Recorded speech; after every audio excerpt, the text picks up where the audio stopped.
These are some of the strawberries we picked a few days ago. We've got absolutely loads of them. And we're going to make jam, but we're going to make strawberry and apple jam. Now when people make strawberry jam, they typically have strawberries and they use lemon juice as a source of pectin to get it to set. And we do this slightly differently because we use apples to get the jam to set, because strawberries have virtually no pectin in at all. They just, they will not set if you boil them and then add sugar. So to make strawberry and apple jam, this is what you need to do.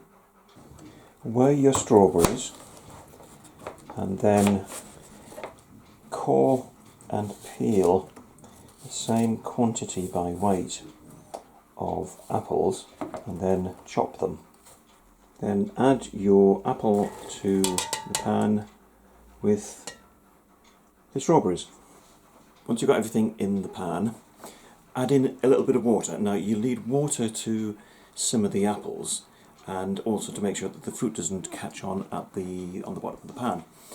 But you don't want too much water because you just end up diluting the flavour of everything. So a little bit of water and then bring this up to boil. Obviously give it a good stir as bringing it up to the boil. And just occasionally check it for the amount of water in there as well, because if the apple's quite dry, it will absorb quite a bit of the moisture before the fruit starts to pulp. So, but as I say, don't put too much water in. This is not a jelly you're making; it's a jam. So it's really just the water is there just to sort of help facilitate the cooking, rather than to be a major ingredient. When it's come up to the boil, turn the heat down and then leave it simmering until all the fruit has pulped, and make sure that the apple in particular has softened right through. Once the fruit has pulped, add 1 kilo of sugar for every kilo of fruit. Then bring it back up to the boil.